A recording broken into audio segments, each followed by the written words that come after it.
Chapter 1 The Thief. I almost missed all the mayhem with a giant panda because a dolphin stole my bathing suit. A dolphin was a male Atlantic bottlenose named Snickers, and I was swimming in the dolphin adventure tank at Fun Jungle Wild Animal Park. Snickers was known for being extremely playful, but up until that point, he never swiped and was closed before. Unfortunately for me, it happened at 8 in the morning on Sunday, an hour before the park opened. So there were only two other people around when I got past. Unfortunately, both of those other people were girls. One of them was my girlfriend, Summer McCracken, a 14-year-old daughter of the Fun Jungle. The other, Olivia Putney, the Dolphins trainer. Olivia was 23, but she behaved like a youthful, autistic way that I often forget she's 10 years older than me. The Dolphin Adventure was an enormous saltwater tank where tourists could pay to interact with the park's 8 dolphins. Some less beautiful dolphins encounter allowed tourists to ride on the animals, but Fun Jungle only lets guests swim close by, feed the dolphins some fish, and pet them gently. Everyone loved it. The sessions were expensive, and that was in addition to the steep price of the park's admission. But Dolphin Adventure sold out almost every day. Summer and I had swimming with the dolphins a lot lately. We had some for the first time a month before when Summer was surprised me with a private swim for my birthday. Normally guests swam in groups, but since we did it after official park hours, the two of us and Olivia had the dolphins all to ourselves. It was supposed to be a one-time event, but Olivia had invited us to come back whenever we wanted. So we had usually we visited after the park closed. Even though it was only April, Central Texas could still be awfully hot in the evenings, and the dark dolphin tank was refreshingly cool. No one ever charged us, even though Summer could easily afford it. It was one of her perks of being the owner's daughter. The trainers claimed it wasn't a big deal. One of them always had to be there before opening and closing anyhow, and they had the simulation we provided was good for the dolphins. They even gave us our own employee lockers just to store bathing suits and towels so we didn't have to lug our stuff home and bring it back each time. We hadn't really meant to go swimming that morning. We had really come to Fun Jungle to see Little Pink. The 5-year-old panda race was a huge deal. Most animals were owned by their zoos, but every panda in the world was owned by the country of China, which only loaned them to a few selected zoos around the world. The other animals could attract crowds, but nothing else on earth was as rare, adorable, and beloved as a giant panda. In fact, that one was coming to Fun Jungle had boosted ticket pre-sales for the entire summer. Lil Ping was supposed to be there at 8 a.m., but Summer and I had arrived much earlier. It wasn't a big deal for me since my family actually lived at Fun Jungle. Both of my parents worked at the park. Mom was the head primatologist, while your dad was the official photographer, so we lived in the farming house beyond the back fence. Summer lived 20 miles away, but she and her father weren't about to miss something mountainous. Unfortunately, the truck with little pink got stuck in a major traffic jam on 1/10 delaying the Panta's arrival at least an hour. Even that early in the morning, it was already hot, so Summer had said it instead of just sitting around, we might as well go to see dolphins. For a few months before JJ McCracken would have had a bodyguard tail Summer and the dolphin take, but Summer had always chafed at this. Having an enormous man constantly following her made it difficult to have a normal social life. So she begged her father to stop hiring them, pointing out that so far the guards actually caused more problems than they solved. The last one had been a complicated in a crime at Fun Jungle. JJ had reluctantly agreed on a trial basis, which had worked out so far. When Summer and I reached Dolphin Adventures, we found Olivia on duty, eating Dolphin's breakfast of raw squid and herring. She was wearing her standard Dolphin Adventure bathing suit and her hair was wet, indicating that she already had been in the tank. Olivia didn't even bother to asking if we wanted to swim. Simply said, "Hop in, kids. The water's fine." "Sounds good," Summer replied, and then told me, "Last one is a sea cucumber. I bought it for her locker." We quickly changed into the screw, grabbed a scuba mask, and hit the water. Summer beat me by 5 seconds.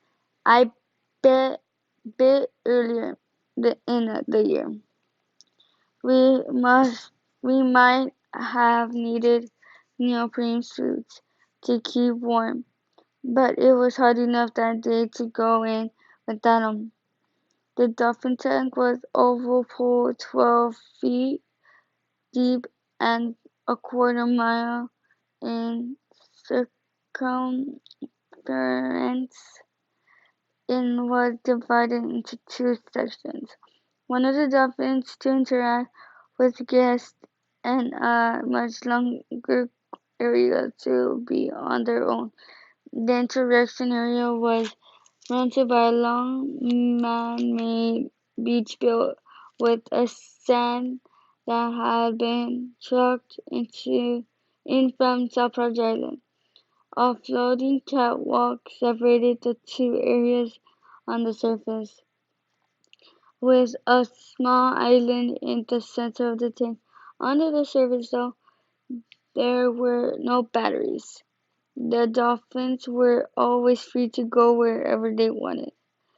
If they felt like ignoring us or any guests, they could simply swim away. Two of them, Snickers and his sister Twix, raced right over to us, eager to play.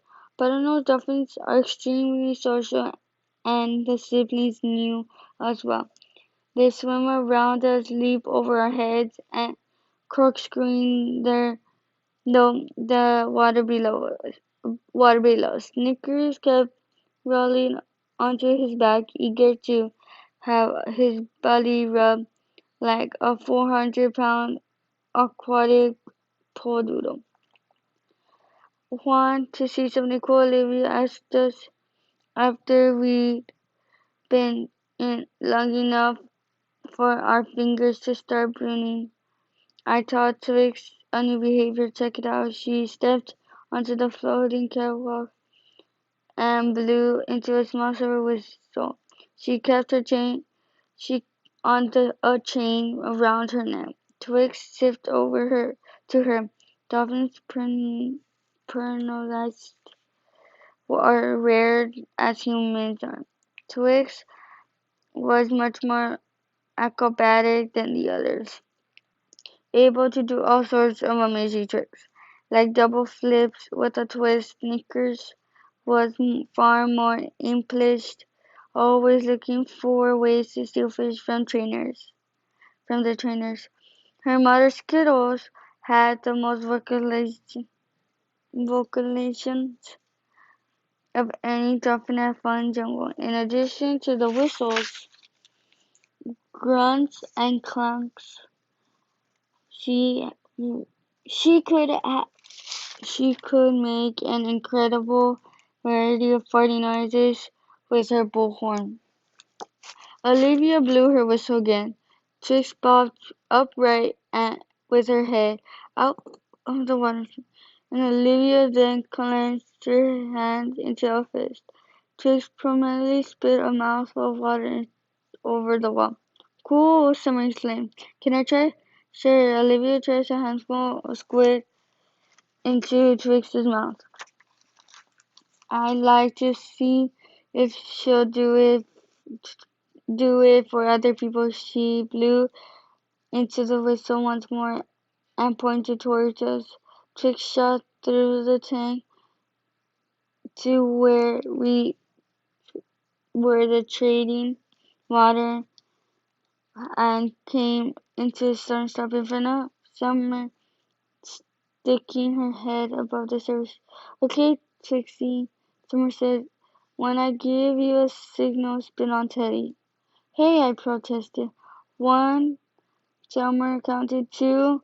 Before she could get to three, I raised my hand and made a fist. Trix promptly spit a mouthful of water into Summer's face instead of mine. Most people assumed I liked Summer because she was rich, beautiful, and famous. They were wrong. I like Summer because she's the coolest, smartest, most down-to-earth girl I ever met. Also, for her being rich, beautiful, and famous were all nice perks. For example, a lot of girls might have been upset to have a giant marine animal spit on them, but Summer thought it was funny. She spluttered a bit, laughing the whole time, then pounced on me and tried to dunk me. You're going down for that, she warned. I caught her arms in mid-attack, and we ended up wrestling each other, trying to shove the other one under the water. Snickers seemed to feed off our energy, spiraling around us in the pool. He even nudged us a few times, like he wanted to join the fun. And then he grabbed up my bathing suit in his teeth and dove, yanking it right off me. I suddenly bumped naked except for my scuba mask. Needless to say, this caught me by surprise. I forgot all my wrestling. Someone who hadn't noticed I'd been stripped promptly dunked me. She shoved me under the crowd of victoriously. Below the surface, I spotted Snickers speeding to the farthest end of the tank, my big suit clenched firmly in his mouth. I didn't look like I was going to get it back anytime soon. I promptly cuffed my hands over my private parts and bobbed back to the surface. I got you good, Summer taunted, still unaware of what happened, and you're not getting me back from me? You're right, I agree, I'm not. Sneakers cocked his head curiously. You're gonna let me get away with that? Yes, I feel very hilarious. You weren't so hilarious when you made Sneakers spit in my face, someone told me. What's going on? Nothing, I said a bit too quickly. Someone might have pressed on suspiciously if her cell phone had it wrong.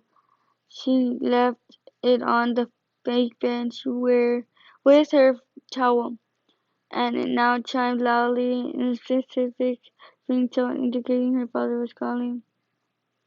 "That's Daddy," Summer exclaimed, then checked her watch. "Oh man, we've been here longer than I thought. I'll bet Leaping's almost there." I swam for the beach. I stayed right where I was. I was trying to figure out how to get out of the pool without revealing I was naked. Now Olivia grew suspicious too. Thankfully, where she was standing on the catwalk, she could see too well. Below the surface of the water, she so she hadn't noticed my nakedness yet either.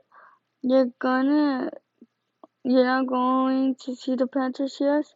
I thought I'll take a little extra time with the dolphins, I replied. You can swim with the dolphins whenever you want. Olivia pointed out. A giant panda doesn't show up every day. Normally this would have been a good point. However, even though I was excited for leaping, I wasn't excited to show two girls to see me naked, or to even learn that I was naked. Only that was getting harder and harder to keep a secret. Summer had now reached the beach. As she checked the message from her father, she realized I was still back in the pool. "What are you doing?" she demanded. "Daddy says Lupin will be in 15 minutes. We got a boat." "You go ahead, I'll catch up." I'm not going without you," Summer insisted. Then she then asked, Why are you treating water so funny?" "What are you talking about?" I said innocently. Um, Summer's jaw dropped as she finally realized why.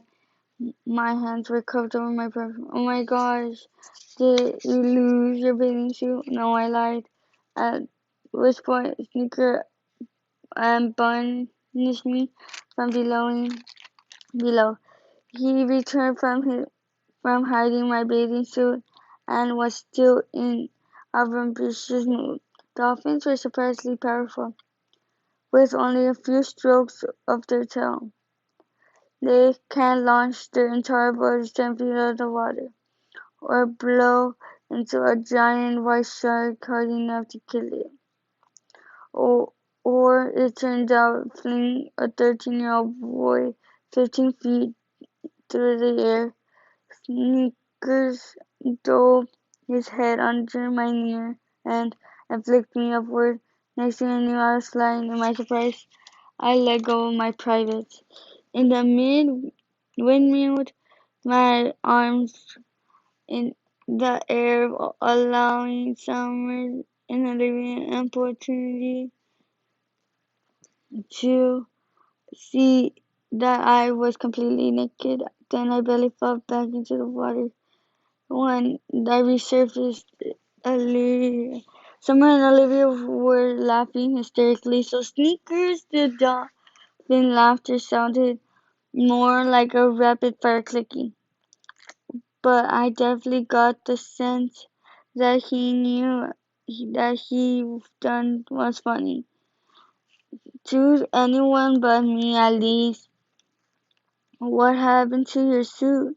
Someone asked, though she was laughing so hard she could barely speak. "That Jake stole it," I exclaimed, pointing to Sneakers. Sneakers apparently didn't like being insulted. He finally flipped his tail, dodging with a wave of water. Summer even laughed even harder. "That's not funny," I said. "Yes, it is," she informed me. "In fact, it's very funny, and I guarantee you, if I lost my bathing suit in there, you'll be laughing." I didn't reply to that because it was probably true. Instead, I said, "Could you turn You two turned away so I could get my towel.